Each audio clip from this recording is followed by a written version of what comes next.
So welcome everybody, and it is our great pleasure to welcome Dr. SueYeon Chung today, who is incoming assistant professor at New York University in the Flatiron Institute. Prior to starting at the Flatiron Institute, she was a postdoctoral research scientist in the Center for Theoretical Neuroscience at Columbia, and prior to that, she was at MIT in the Department of Brain and Cognitive Sciences. And she has a background in physics and mathematics from Cornell. And we are really looking forward to hearing her talk today on structure, function, and learning in distributed neural networks. And she has said that she'll be willing to take questions, at any time during the talk. So I'll keep the chat open as much as I can and keep my eye on things, but I'll also feel free to turn on your microphones and ask questions. Please go ahead. Great, thank you for the introduction. So my name is SueYeon, and I am a computational or theoretical neuroscientist, and my background is physics and math, and I'll be talking about our attempt at trying to understand the brain. So a central question in understanding the brain is to describe how a collection of neurons or networks of those neurons implement behavior. And to understand this phenomenon, we formalize behavior as functional tasks in perception and cognition and action. And to understand how these tasks are implemented by the brain, we tend to inspect the neural activity that is experimentally extracted and discover the plasticity rules to understand how these neurons learn. And the structure of these collections of neurons, they manifest themselves as representations, and the collection of these learning rules from single neurons as network learning dynamics. And I am interested in neural networks as a model to understand neural circuits because we do have full access to their internal representations, unlike the real brain. And we can test the consequence of learning rules rather easily. However, in many ways, these neural networks are still a black box, and understanding and interpreting how they operate requires new theoretical and mathematical advances. And to do this, we have been using the background and tools from theoretical physics and combine with the techniques from machine learning to develop the theory of neural networks. And here, our overall goal is to use these model systems to develop theories that can guide experiments and understand and explain observed phenomena in biological data. And today, I'll be talking about three different but related approaches which we have been working on towards these goals. First is a theory of neural population structures. And here we developed a theory of task-efficient neural population geometry to answer how we can interpret high-dimensional neural activity and connect it to the implementation of behavior. Second, we're going to be talking about how we can use geometrical insights from the first theoretical part to understand the structure in neuronal networks, going from deep networks to neural data. And then finally, our recent work has been on developing biologically plausible synaptic plasticity rules that can work effectively on a network level as well. And let me jump right into the first theme, which is a theory of neural manifolds. So let's say we're given a stimulus, like a picture of a dog here, then a population of neurons will respond. So these are the pictures of spike counts with n neurons, which then can be represented as a point in the neural state space. And here in this picture, you can see 3 dimensions, but this is typically a fairly high dimensional space because we are dealing with many neurons or many feature vectors, feature dimensions. So now that was about a static object, like a single picture of a dog. But we know that in real life, these objects can move around smoothly and rotate. So imagine some stimulus variability, like a picture of a rotation of this image or changes in locations of this image. Then what happens?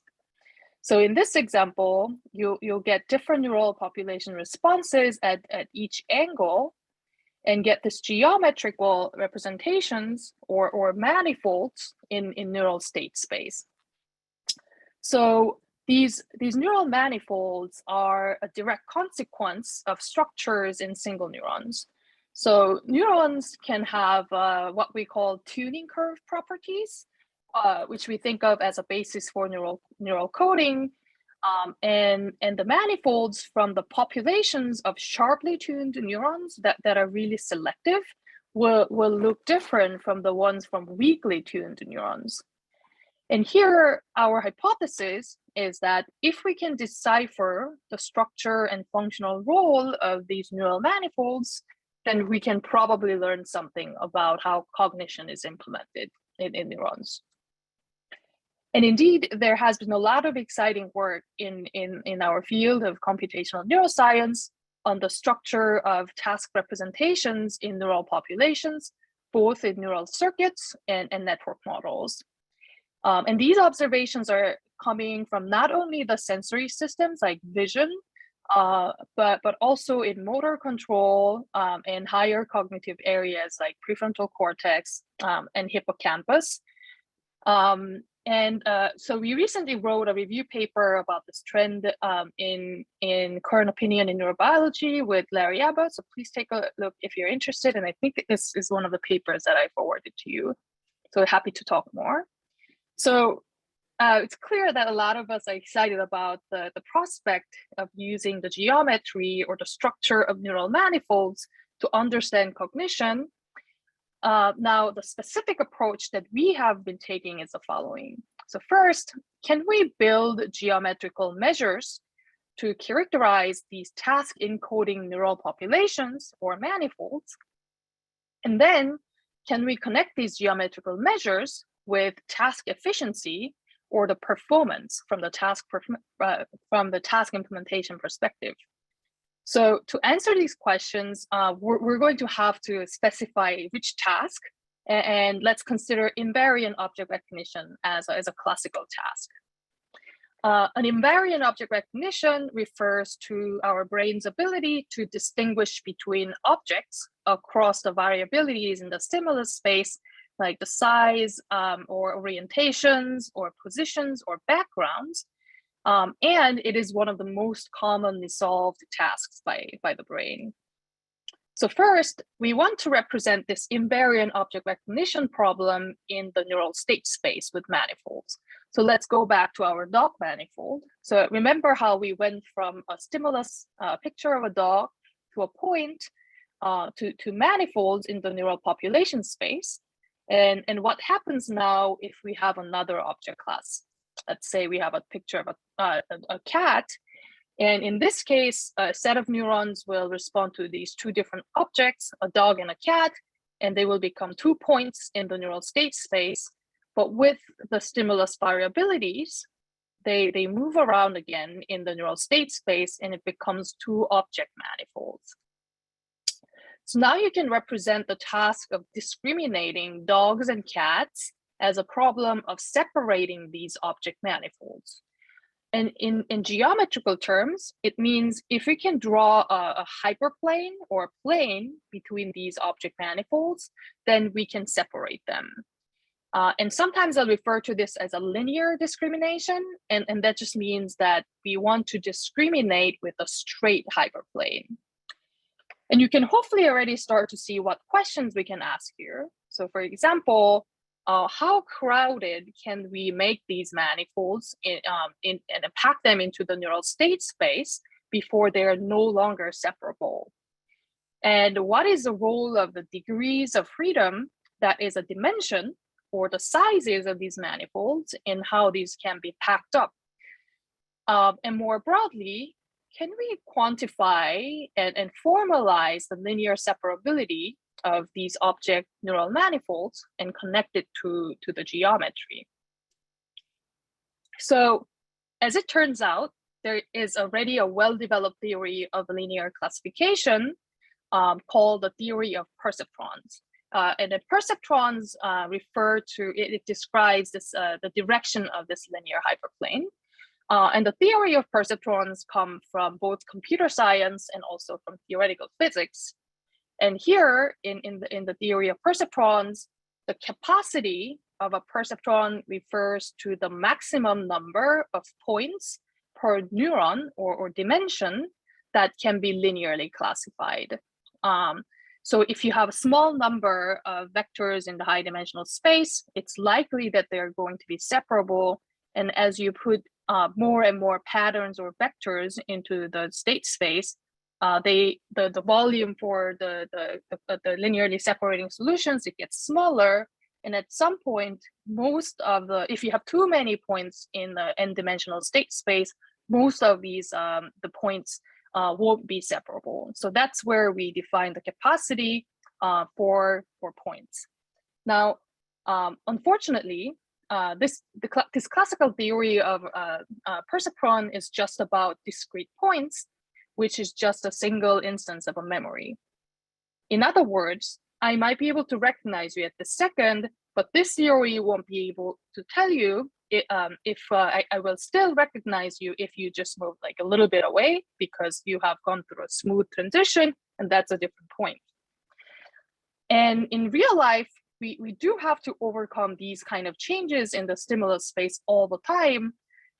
So what we need is a perceptron capacity for classifying manifolds for real life problems of object recognition with invariance. And that's because each of these object manifolds can have infinitely many points, despite the fact that they are bounded due to the selectivity of neurons. So this is exactly what we developed with Chaim Sopolinsky and Daniel Lee, the theory of object manifold classification and capacity. And this theory tells you the maximum number of object manifolds you can discriminate or classify per neuron.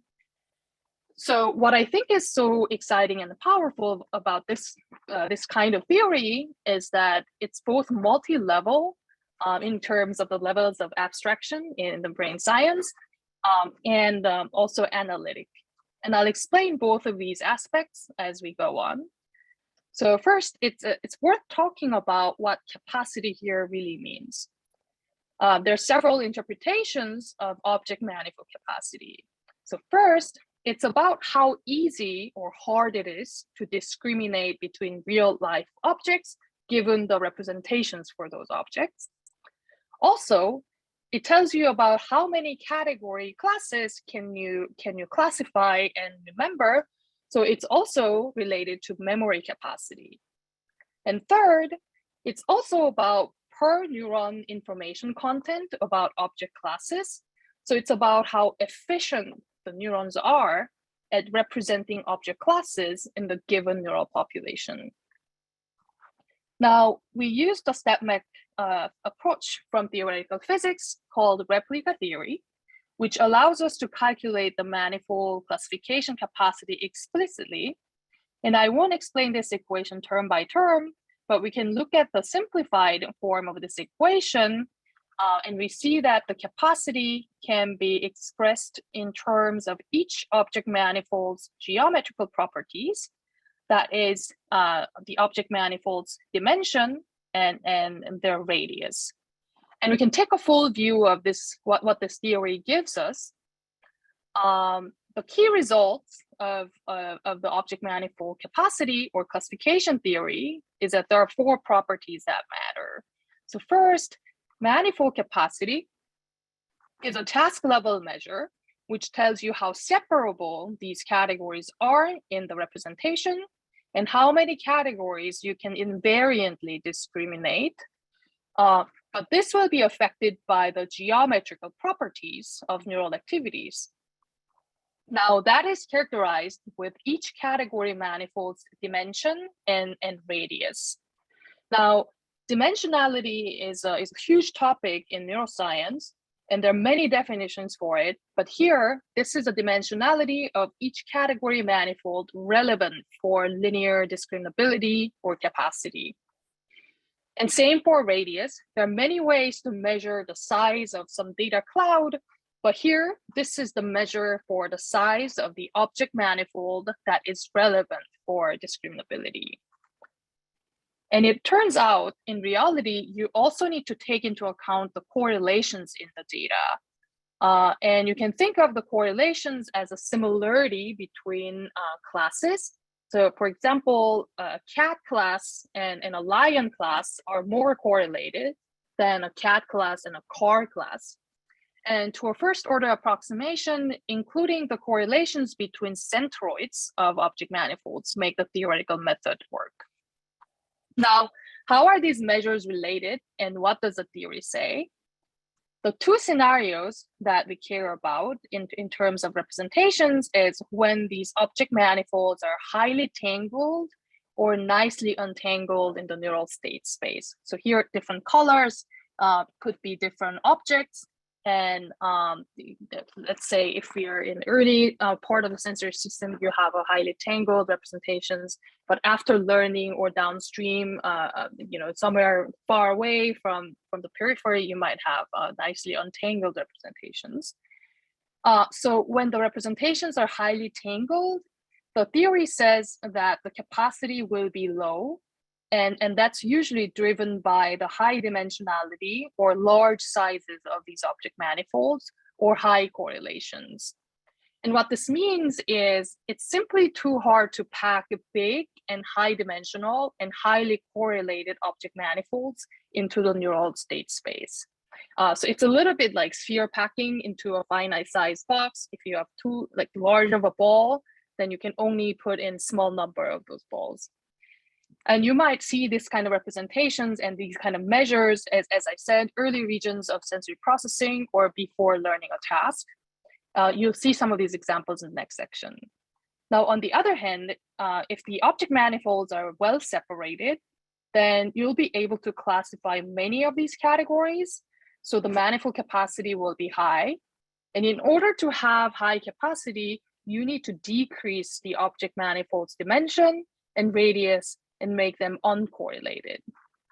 So again, in the sphere packing example, it means that with the same sized box, if you have a lower dimensional disks that are smaller, you'll be able to pack more of these disks into your space. And it turns out that similar kind of intuitions apply in the neural representation space in terms of how many categories you can classify or recall. So now, I should also add that these geometrical properties, they don't always move together in real systems. So you can have a tiny but high dimensional noise-like neural manifolds or low dimensional but flat and long manifolds like a long trajectory. But what's fun about this theory is that it'll capture how these different geometric properties combine and interact to determine the capacity. So, to summarize, this theory of neural object manifolds and their classification, it can be used as a multi-level probe for neural population, where given an input or representations with category labels, which don't have to be smooth, by the way, meaning it also works with experimental data with noise. This method will, or this theory will compute geometrical properties of these object manifolds and predict the manifold capacity.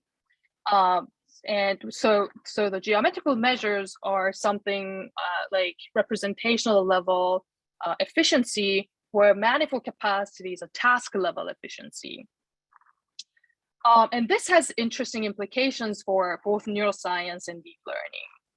So first, neural manifolds can provide a mechanistic underpinning for task implementation and provide a population level hypothesis and scenario. Because even under the same level of task capacity or performance, you can have different combinations of geometrical properties of object manifolds. Second, this neural manifold geometry is a consequence of collective properties of neurons, like tuning curve structure or the distributions of the parameters for tuning curve structure. So by connecting the neural manifold geometry with the performance or the task level efficiency, we're actually one step closer to understand the role of individual neurons in task implementation. So in the next section, I'll describe how this works by demonstrating it in deep networks and neural data. So the second theme is about understanding population structure in neuronal networks. There are many recent reports showing the representational correspondence between artificial neural networks and real neural circuits. So for example, the work by Dan Yamins and Jim DiCarlo have shown that task-trained neural networks can predict neural activity pretty well in macaque ventral stream. And it's also been shown that neural population structure and geometry are also quite similar. And now, if these neural networks are so good at predicting the neural data and quite similar in their structure, then why don't we study artificial neural networks as a surrogate system for neural circuits? But I should know that there is a challenge. That is, while these network models may be similar to the brain, understanding how and why representations and task performances emerge in an interpretable way still remains a challenge. However, we should still really take advantage of this opportunity of having full access to everything in the network to get a mechanistic understanding of how behavior or task functions arise from the model's building blocks. And to do this, we use neural manifold framework as an intermediate descriptor connecting representations and task performance to understand how neural networks as a model system to understand the brain and as a testbed for new analysis tools. And to this end, we have applied several geometric techniques to study various problems, going from vision to audition and language in neural network models that are known to predict neural data. And we also have some more work on how to represent hierarchical information in language models.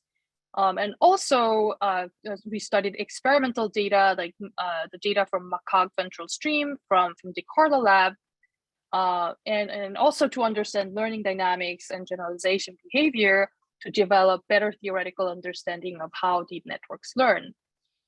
And today, I'll be focusing on two recent studies in vision and audition. So let me start with the work on understanding pre-trained visual deep networks.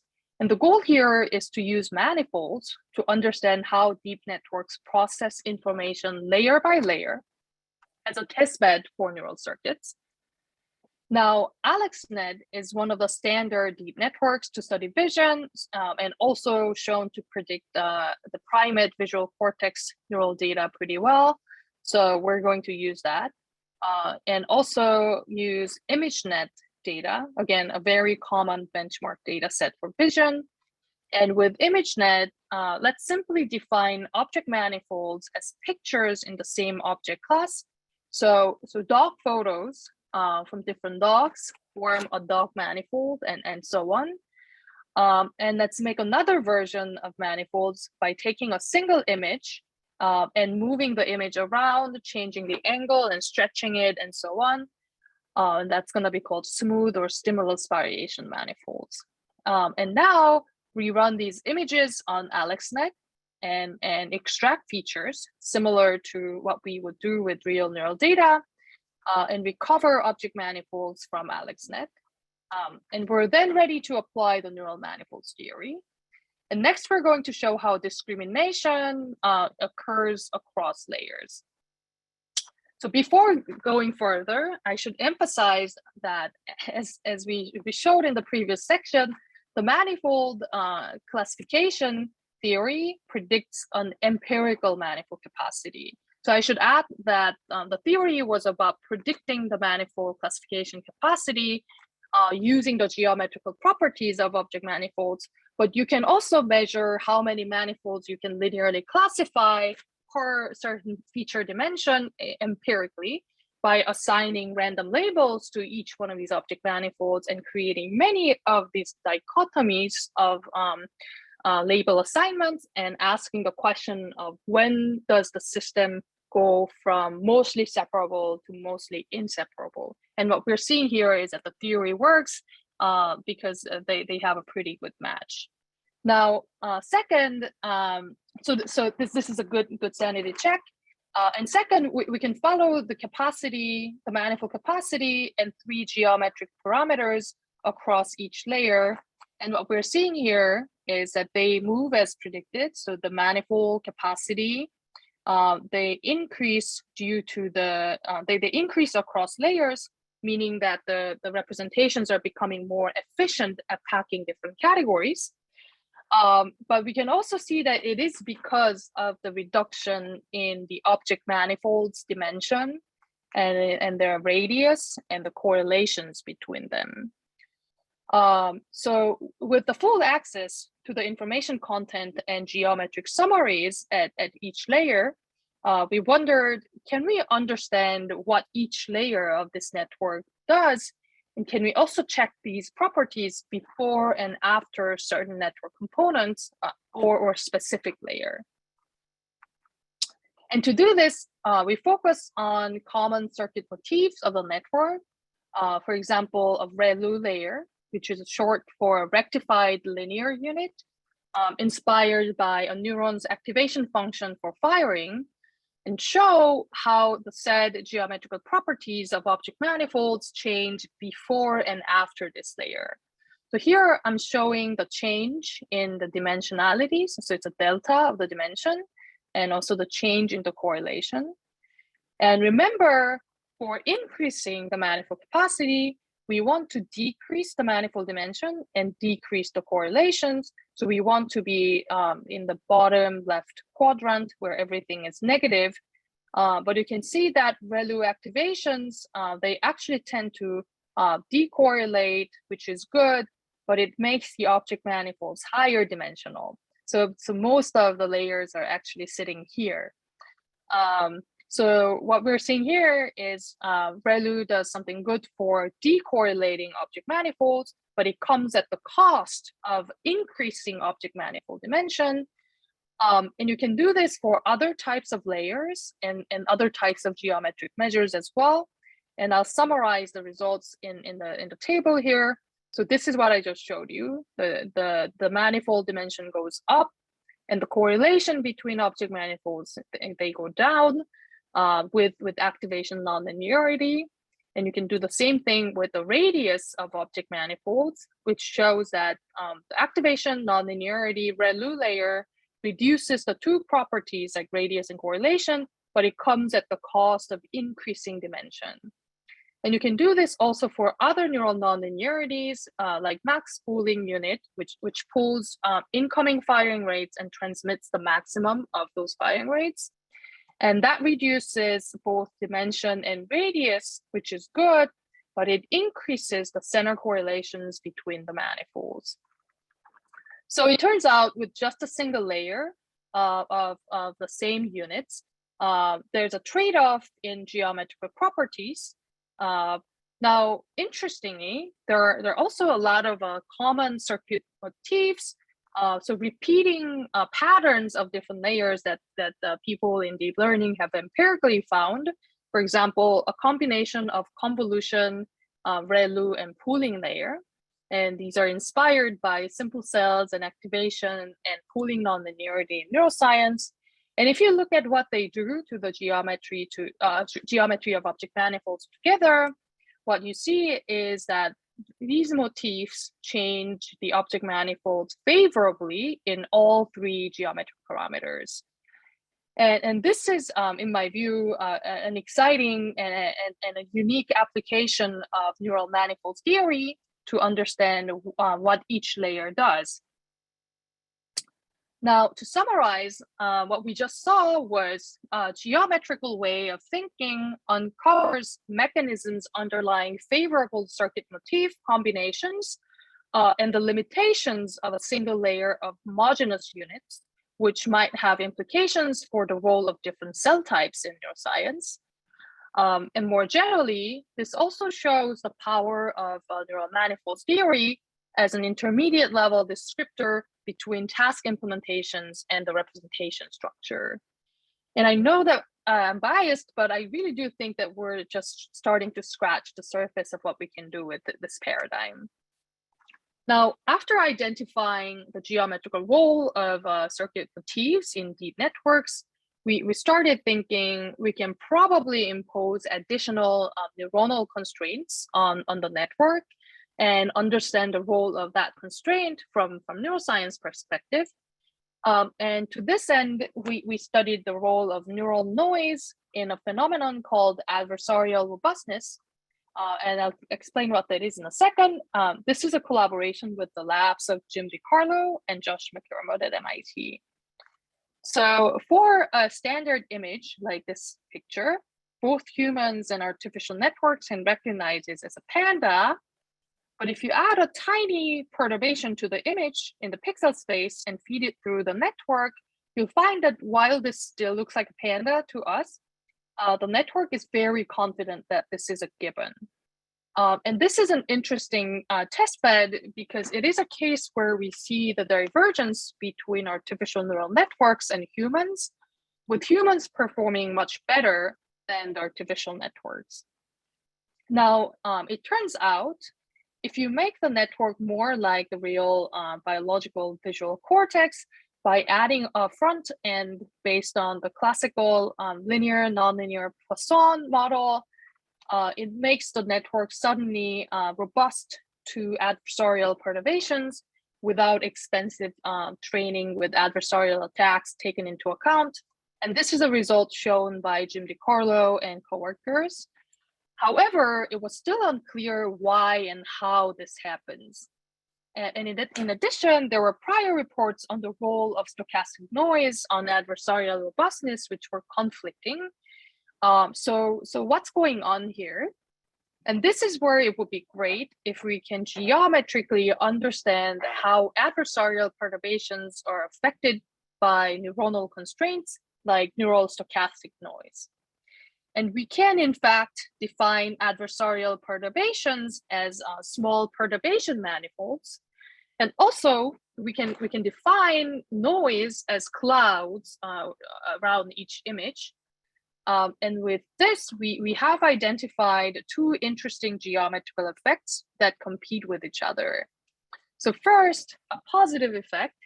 When we add noise to representations, the noise cloud around a clean image and the noise clouds around an adversarial perturbation to that clean image, they start to overlap.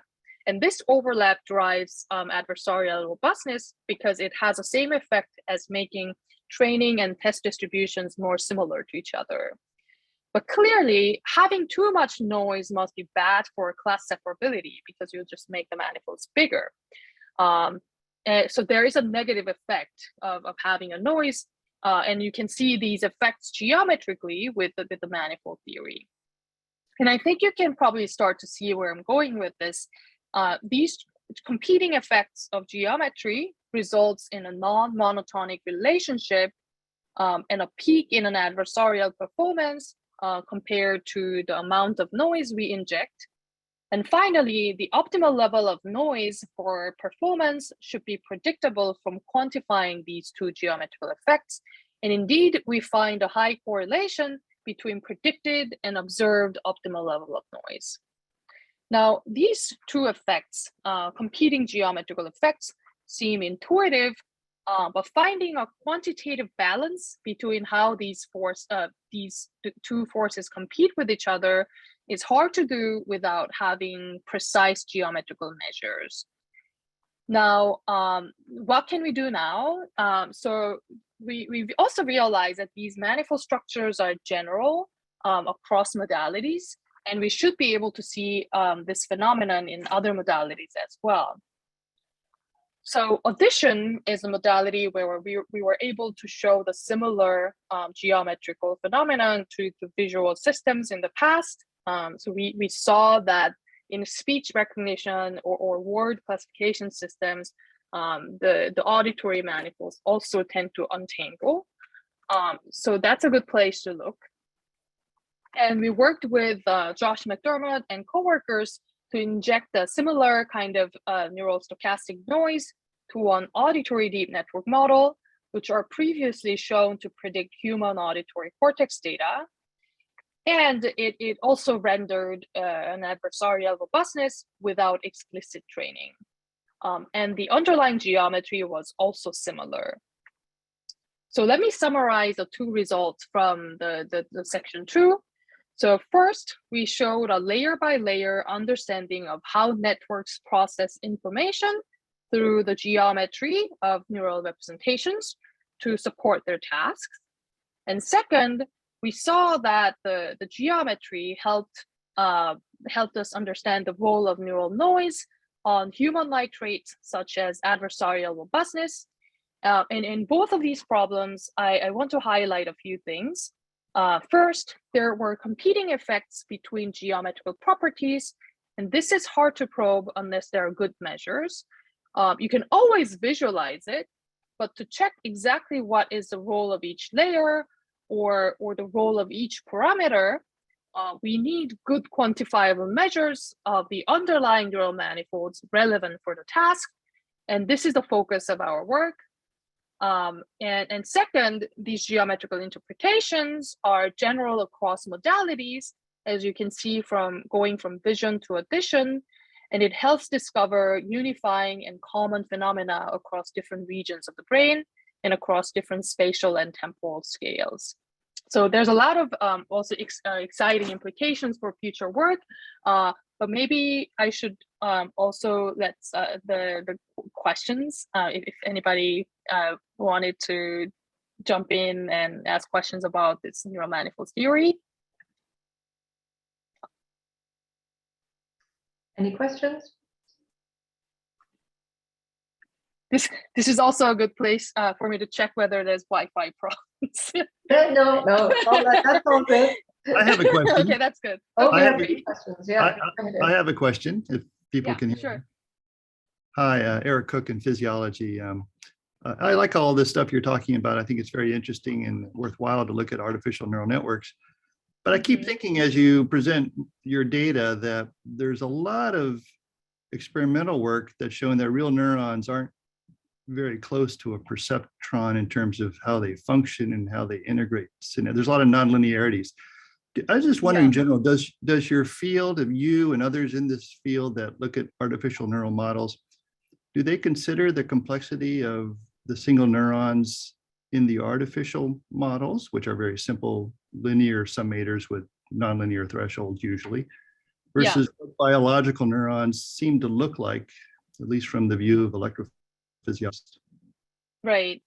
Yeah, that's a good question, and I think this can be answered in multiple ways. So one is the complexity of the neurons as components of a network, and another is I've also presented this linear separability as a probing tool. So do we actually think that neurons are doing a linear summation?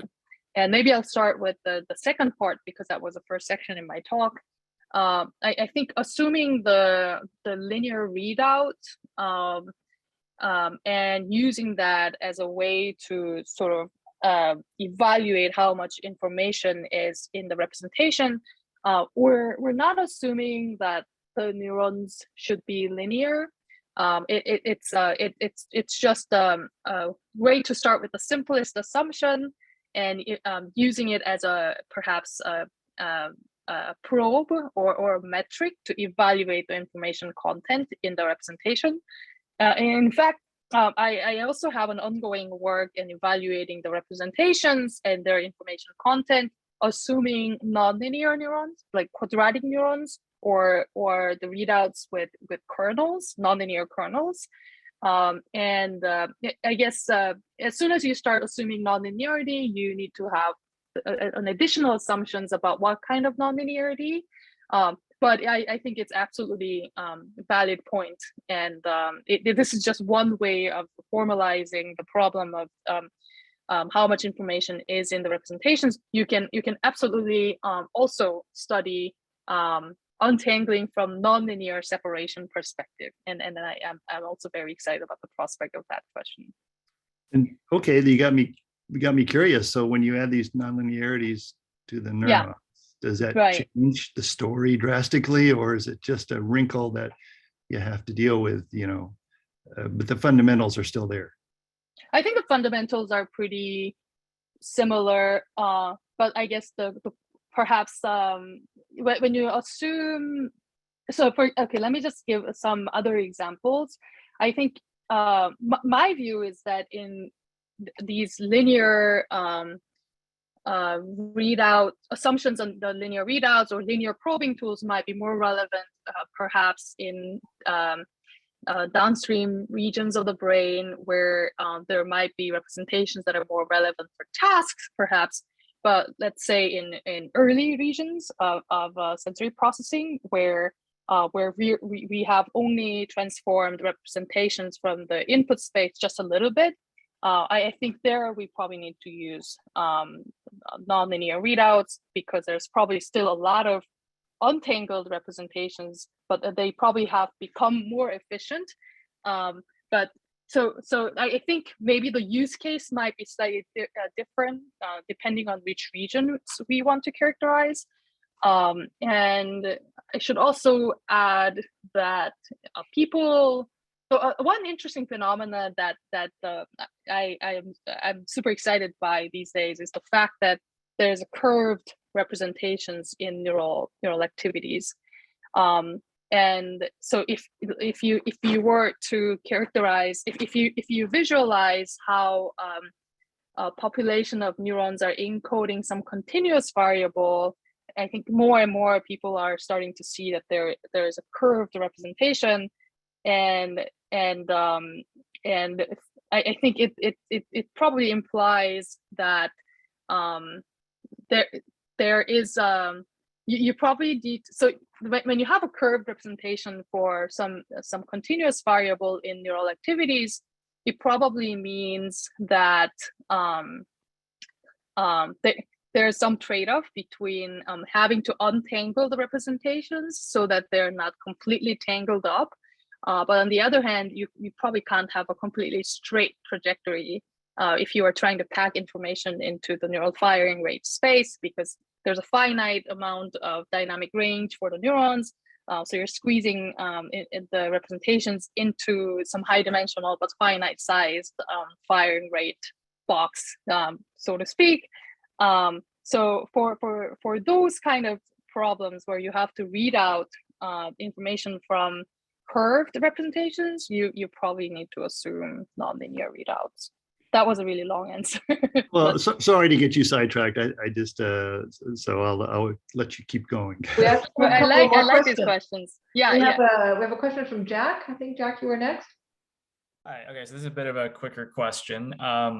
So I was just wondering if you found that the manifold capacity increased with the network accuracy. Like, does AlexNet have a lower manifold capacity than ResNet, for example? Or we see there's a correlation between the manifold capacity and the accuracy of the network. There are slightly different measures, so you don't always see the correlation just because they're different measures, but they are both measures of linear separability. But manifold capacity is more about how much you can pack information. Maybe it has more to do with compression. And the accuracy is actually, it has an additional component, which is generalizing to unseen data. So there is a slight, those are slightly different measures, but they are both dependent on how linearly separable the classes are. So you tend to see the correlation. Awesome, thanks. So there's actually a couple more questions, one from Tuche and one from Suresh. I don't know how much you wanted to try and present before the end of our time, but should we keep going with questions? I love discussion. So I have a short section, so maybe we can answer two of these questions after maybe 5 minutes or so. Because that's all right. Sounds good. So Tuche and Suresh will come back. So yeah, stay with me.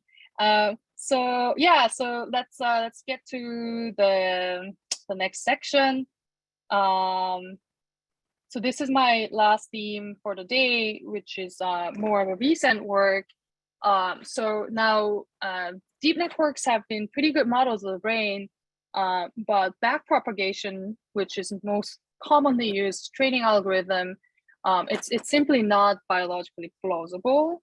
And this is because implementation of backprop requires the synapses in an intermediate layer to have the knowledge of the connections from that layer all the way to the output layer, regardless of how many layers are in between them. And that's because for implementing a gradient, you need to know, you need to do the chain rule. And meanwhile, traditional plasticity rules like Hebbian learning is more biologically plausible. For example, they're local, but their performance is quite bad at common cognitive tasks. So there has been a lot of recent effort at the intersection between deep learning and neuroscience, trying to understand the nature of bioplausible learning rules that are also highly performant on realistic tasks. And my recent and ongoing work at Columbia has focused on developing a biologically plausible learning rule that can work well also for the network training, and particularly focused on locality and propagation of error. And to do this, we have incorporated some new experimental findings in synaptic plasticity into the designing of deep network architecture and learning rules. And this was a collaboration with Larry Abbott and David Clark. So in recent studies in electric fish, it has been shown that continual learning, in this case, a constant prediction of an incoming stimuli, occurs in regions that show the two types of different spikes, a broad and a narrow spike. And these are used for different purposes. A broad spike is used for learning, while a narrow spike is transmitted downstream for inference. And this got us to think, what if one signal type is doing a local prediction and another signal type is an activity sent to a postsynaptic neuron?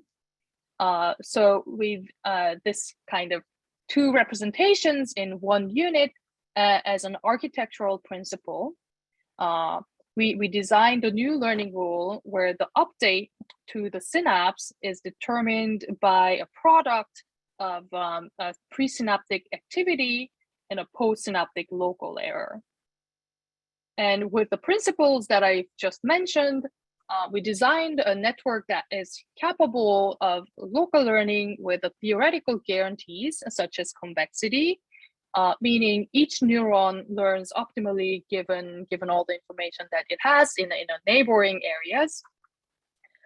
We also threw in a few components into the network, such as input-dependent inhibition or context-dependent inhibition, to improve the network's expressivity, which has beneficial implications in, again, context dependence, and it can also be used for describing a collective behavior of small brains, but I won't go into the details here. Also, interestingly, along the way, we found another class of a learning rule, which is not necessarily local, but using a global broadcasting of an error. So remember, this was a local learning rule that we just described. But if you swap the local error from each unit with the error from the output error, which now can be, again, thought of as a broadcasting of an error. And this theoretically turned out to be a local approximation of a backpropagation rule without the complex knowledge of the connectivity that the backprop requires. And it also turns out that this type of hybrid learning rule is highly effective. So the performance of this network with this type of learning rule gets actually close to the state of the art in a few benchmark tasks in machine learning. Now, this is published in NeurIPS last year. And we can also show that if you impose some additional bioplausibility, like the weights being non-negative in most of the layers except for the very first layer, we can also prove that this update, this learning rule, has the same sign as backpropagation without, again, having to know all of the intermediate layers, like a real backprop. So this is a constructive recipe of building a learning rule that has a sign, element-wise sign match to the backpropagation. And if you're interested, you can take a look at the paper that I linked here. Now, this theory also makes an experimental prediction that is local learning will result in more robust intermediate layers. So this is a performance accuracy with the linear probe across the layers with different learning rules, local learning, global error learning, and backprop. And what we see is that local learning has a very good performance and backpropagation is quite poor in terms of the representations all the way until, and in the last layer, it gets much better at task implementation. So this line of work also has a few exciting implications where we can see that experimental findings and theoretical thinking can derive a new class of bioplausible learning rules, which can scale up to complex tasks. And combining that with the neural network implementation generates a new experimental hypothesis for different, ruling out hypothesis for different candidate learning rules. So this is just the tip of the iceberg, I think. And with this exciting early work, it's one of the future directions that I'm super excited to pursue. So here's the list of published and ongoing work that I talked about during this talk. And taken together, we're super excited to continue using these related approaches where the geometric approach combined with theoretical physics tools provides a theory connecting the neural population structure with embedded task information. And this geometric theory allows for characterization of neural data. And seeing the structure in neural data can also provide inspirations for additional neural manifold theory. And we'll continue developing models and learning rules inspired by neuroscience. But we won't just stop at making the models, but we'll also open the black box of these networks with population level analysis techniques like neural manifolds theory.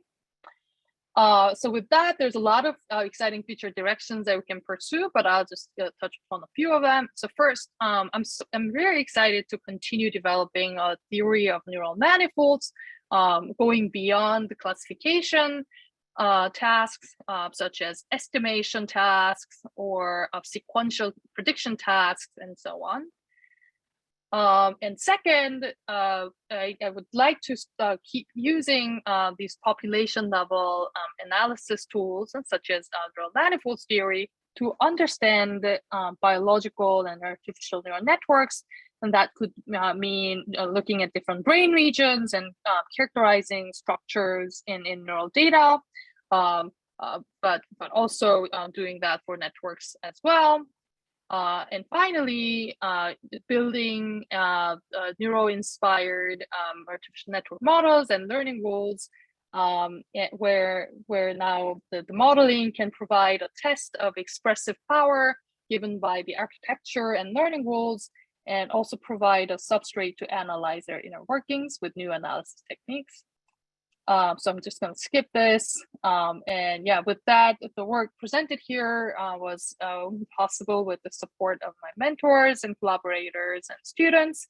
And thank you for your attention. And I should add that we're hiring at NYU and Flatiron. So if you're interested in this kind of work, feel free to please reach out after this talk. Thank you so much. Yeah, thank you. Wow, what a really interesting presentation.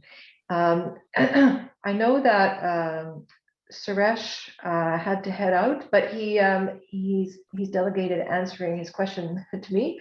So does the effect of noise essentially train the network on an example closer to the adversarial stimulus? Would this be a more theory-independent intuition for how adding noise helps produce robustness?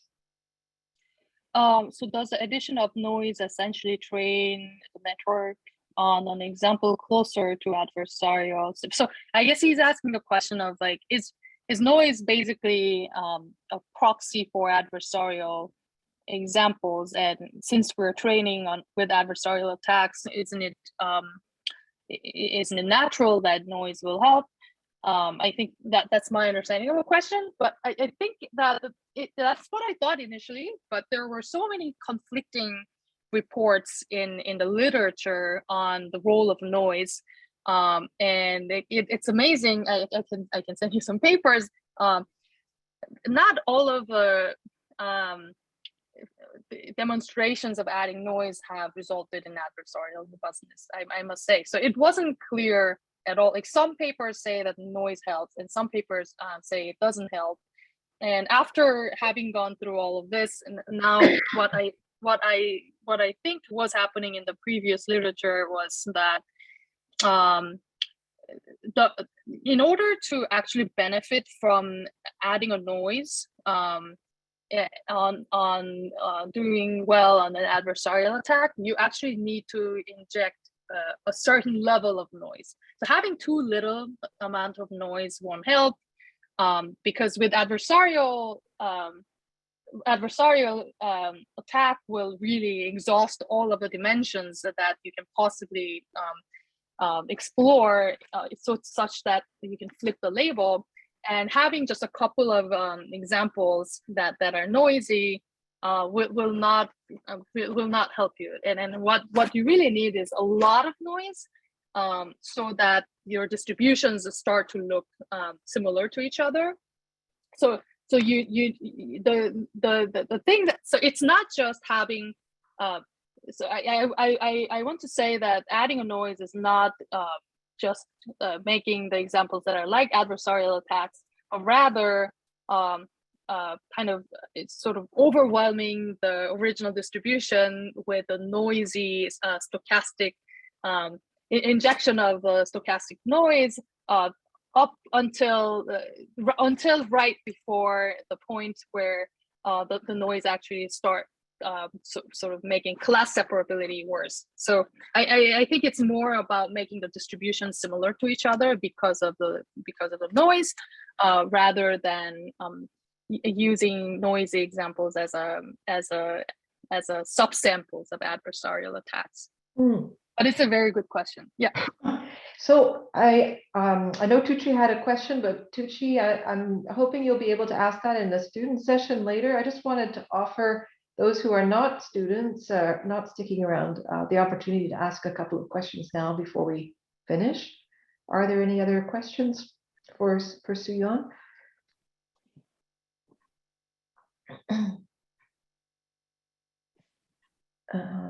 Just let me survey if I'm seeing any hands raised anywhere.